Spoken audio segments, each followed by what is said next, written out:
वटवृक्ष पूजा की कथा।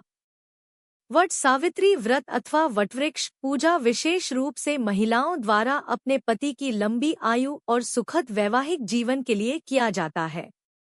यह व्रत ज्येष्ठ मास की अमावस्या को किया जाता है। इस दिन वट, बरगद के वृक्ष की पूजा की जाती है। इस व्रत का आधार सावित्री और सत्यवान की पौराणिक कथा है।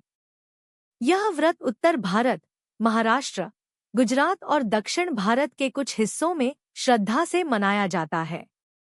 वटवृक्ष पूजा की व्रत कथा। सावित्री सत्यवान की कथा बहुत प्राचीन समय की बात है। राजा अश्वपति की कोई संतान नहीं थी। उन्होंने पुत्र प्राप्ति के लिए अनेक यज्ञ और व्रत किए। तब उन्हें एक कन्या प्राप्त हुई, जिसका नाम उन्होंने सावित्री रखा। सावित्री बाल्यकाल से ही अत्यंत तेजस्वी, सुंदर और धर्मपरायण थी। जब विवाह योग्य हुई तो स्वयंवर की तलाश के लिए वन में गई। वहां उसे एक वनवासी राजकुमार सत्यवान मिला, जो धर्मात्मा और सद्गुणों से युक्त था, किंतु उसका भाग्य अल्पायु था। वह केवल 1 वर्ष जीवित रहने वाला था। यह जानने के बावजूद सावित्री ने सत्यवान को अपना पति चुना। विवाह के पश्चात सावित्री पति के साथ वन में रहने लगी।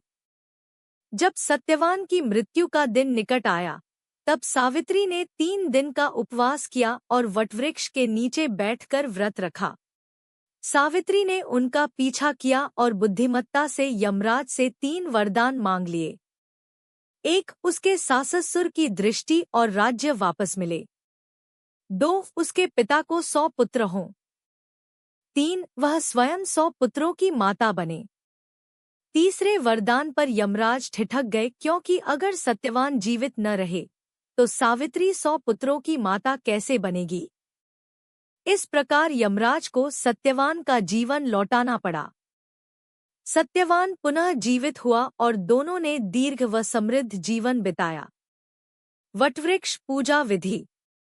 1, वटवृक्ष बरगद के पेड़ के नीचे जाकर पूजा करें। 2, पेड़ के चारों ओर कच्चा सूत बांधना, रोली, चावल, फूल और जल से पूजन करें। 3, व्रती महिलाएं व्रत कथा सुने और संकल्प करें।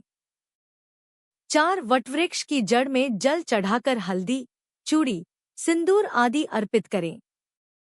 5, व्रत का समापन अगले दिन व्रत खोलकर और ब्राह्मण या सुहागिन को भोजन कराकर करें। वट सावित्री व्रत का महत्व। यह व्रत पति की लंबी उम्र, परिवार की समृद्धि और संतान प्राप्ति के लिए अत्यंत प्रभावशाली माना जाता है। यह नारी की शक्ति, त्याग और समर्पण का प्रतीक है। इस दिन वटवृक्ष की पूजा करने से पापों का नाश होता है और सौभाग्य में वृद्धि होती है।